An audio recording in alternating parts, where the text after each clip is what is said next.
Bonjour et bienvenue dans ce nouveau quiz d'histoire pour les troisièmes. Comme d'habitude, je rajoute quelques explications aux questions afin que vous compreniez bien la totalité de la leçon. Nous allons traiter ici des transformations de la société française depuis 1945.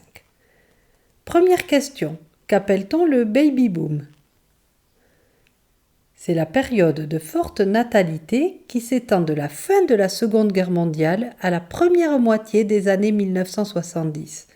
Durant cette période, l'indice de fécondité oscille entre 2,5 et 3 enfants par femme. Cette hausse a été encouragée par la création des allocations familiales en 1945. Question 2. Comment surnomme-t-on la période de prospérité économique qui va de la fin de la Seconde Guerre mondiale au milieu des années 1970 ? Il s'agit des 30 Glorieuses. Cette expression vient de l'économiste Jean Fourastier. Elle désigne cette croissance économique qui touche tous les pays industrialisés du monde après la Seconde Guerre mondiale, et particulièrement ceux d'Europe. Il faut savoir que grâce à l'aide du plan Marshall, l'Europe occidentale a retrouvé en 5 ans environ son niveau de production d'avant-guerre, et celui-ci a continué à augmenter jusqu'au début des années 1970. On a l'habitude d'établir la fin des 30 Glorieuses au choc pétrolier de 1973. Question 3. Quel est l'objectif de l'ONI, créé en 1945 ? L'ONI est l'Office national d'immigration. En 1945, la France a besoin de main-d'œuvre pour reconstruire le pays. L'ONI est donc chargée d'organiser la venue de travailleurs étrangers en France, mais également de contrôler les flux migratoires. Question 4. Qu'est-ce que la xénophobie ? C'est la peur et le rejet des étrangers. On pensait ce sentiment disparu après la Seconde Guerre mondiale. Mais il va se réactiver suite à la guerre d'Algérie et surtout s'accentuer avec la crise économique. Il se manifeste notamment par la création du parti politique le Front National de Jean-Marie Le Pen en 1972 et son affirmation par la suite. Question 5. Qu'est-ce que l'exode rural ?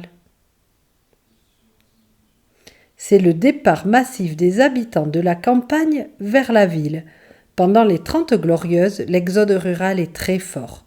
Les villes s'étendent et la consommation augmente. Question 6. Comment calcule-t-on le taux de chômage ? Le taux de chômage est la part des chômeurs dans la population active. Pour le calculer, on divise le nombre de chômeurs par la population active et on multiplie par 100 pour obtenir un pourcentage. Le taux de chômage est quasiment inexistant pendant les 30 Glorieuses, puis il va augmenter rapidement avec la crise économique. Il atteint plus de 3% en 1975, 5% à la fin des années 1970, puis 10% au milieu des années 1980. Depuis, il se maintient à un niveau élevé. Question 7. Quelle association destinée à aider les personnes pauvres a été créée par l'humoriste Coluche en 1985. Ce sont les Restos du Cœur. La création de cette association était une réponse à la pauvreté qui se développe dans les années 1980 avec la crise économique. Au niveau gouvernemental aussi, on donne une réponse à ce problème de la pauvreté avec la création du RMI, le revenu minimum d'insertion, qui est créé en 1988. Question 8. Qu'est-ce qu'un féministe ? C'est une personne qui milite pour l'augmentation des droits des femmes et de leur place dans la société.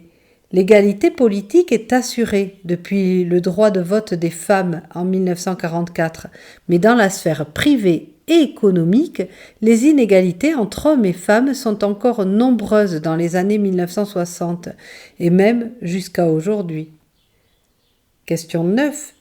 Qui est le ministre de la Santé de Valéry Giscard d'Estaing à l'origine de la loi sur la législation de l'IVG? C'est Simone Veil. Elle est d'origine juive et a été déportée au camp d'Auschwitz pendant la Seconde Guerre mondiale. Lorsque Valéry Giscard d'Estaing devient président de la République, elle devient ministre de la Santé. Elle a réussi à faire voter la loi sur la législation de l'avortement à une Assemblée nationale largement composée d'hommes, puisqu'il y avait à l'époque 480 hommes et seulement 9 femmes. D'ailleurs, cette loi, adoptée en 1975, est souvent appelée la loi Veil. Dernière question. En quelle année a été adoptée la loi sur la parité? Elle a été adoptée le 6 juin 2000. Elle oblige les partis politiques à présenter autant de candidats hommes que de candidats femmes lors des différentes élections. Mais le résultat de cette loi n'est pas aussi net qu'on aurait pu le penser, car les sanctions financières ne suffisent pas à dissuader les partis politiques et certains d'entre eux ont préféré payer les sanctions que de présenter autant de femmes que d'hommes aux élections. Voilà, ce quiz est terminé, j'espère qu'il vous aura aidé, je vous souhaite de bonnes révisions et je vous dis à bientôt.